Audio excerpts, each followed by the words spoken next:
You ever catch yourself about to say something honest and then decide not to? Not because you forgot, not because it didn't matter, but because in that split second, your brain went, yeah, this might make things weird. So you let it go. You keep the peace. You stay quiet. And what's strange is how good that silence can feel. Calm, safe, like you just dodged a problem without having to deal with it. Maybe this is you. Maybe it's someone close to you. Either way, there's a reason silence can feel safer than honesty in certain relationships, and it has less to do with communication skills and more to do with emotional survival. Let me paint a picture. You're sitting with someone you care about. Nothing dramatic is happening, but something small has been bothering you. A comment they made, a pattern you've noticed, a feeling you've been holding on to longer than you want to admit. You almost bring it up. You even rehearse it in your head. But then another thought shows up.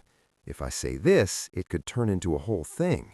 An argument, a misunderstanding, a shift in the mood that you'll be blamed for. So instead, you smile. You say, "It's fine." You change the subject. And just like that, silence feels like the safer option. For some people, this is more than a moment. It's a personality pattern. These are the emotional peacekeepers. Peacekeepers learned early on that honesty often comes with consequences. Maybe growing up, expressing feelings led to conflict, tension, or emotional withdrawal. Maybe being honest meant upsetting someone, and upsetting someone meant things got unstable fast. So the nervous system adapted. Silence became a way to keep things calm, to avoid explosions, to maintain connection by not rocking the boat. Peacekeepers often tell themselves they're just being mature, that they're choosing harmony, that not every feeling needs to be shared. And sometimes that's true. But the issue isn't the silence itself, it's how automatic it becomes. Over time, unspoken feelings don't disappear. They pile up quietly. And eventually, when something small finally breaks through, everyone's confused about why the reaction seems so big. Then there's another kind of silence, quieter, colder, less emotional on the surface. These are the emotional minimalists. You know the type. They listen, they nod, they don't overshare. They say things like, "It doesn't really bother me," and you believe them, mostly. Emotional minimalists aren't afraid of conflict. They just don't expect honesty to go anywhere useful. Often, they've tried explaining themselves in the past and found it pointless. Their feelings were misunderstood, dismissed, or turned into something else entirely. So eventually, they stopped offering explanations. Why open up if no one really hears you anyway?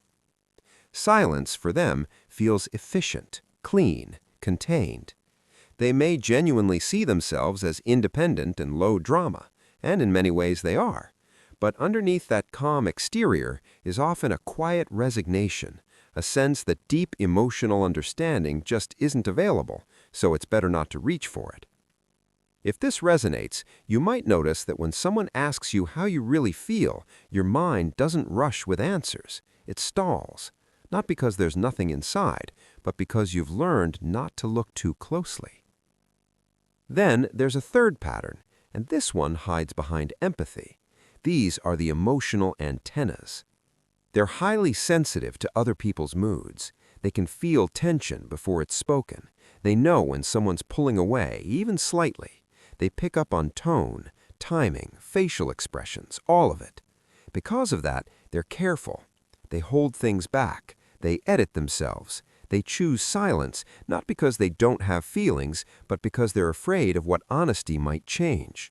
Say the wrong thing and the warmth shifts. Express the wrong need and suddenly you're too sensitive or too much. So they protect the connection by protecting themselves from full exposure. Silence becomes a kind of emotional camouflage. These people often see themselves as considerate, and they are, deeply. But over time, they start feeling unseen, even in relationships where they're constantly present and supportive. There's a quiet loneliness that comes from being known only on the surface. And then there's the last pattern, the one that doesn't get talked about much. Some people stay silent because honesty would force a decision they're not ready to face. The relationship isn't terrible, it's just not right, or not enough, or not aligned anymore. Saying what you really feel might mean admitting that something has to change, and change comes with consequences, conversations, choices, maybe even endings. So silence becomes a way to delay reality. I'll bring it up later. Now's not the right time. They have enough going on. This isn't weakness, it's emotional postponement. Silence buys time. It keeps life predictable. It allows things to stay manageable, at least on the surface. But here's the common thread across all these patterns. Silence feels safer because honesty feels unpredictable. Honesty can lead to closeness, but it can also lead to conflict, rejection, or loss.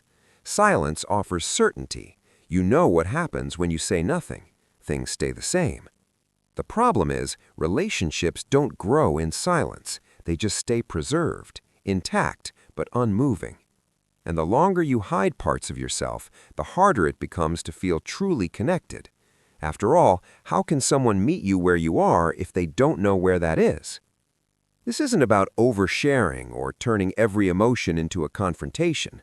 Silence isn't always wrong. Sometimes it's wise. Sometimes it's kind. Sometimes it's necessary. The real question is why you're being silent. Is it a conscious choice or a reflex you learned a long time ago? Is it protecting the relationship or protecting you from something you've never had the space to question? If you're willing to sit with that, even briefly, something starts to shift.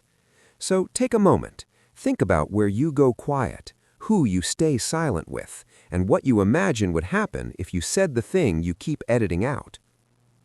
Maybe one of these patterns felt uncomfortably familiar, maybe more than one. That's normal.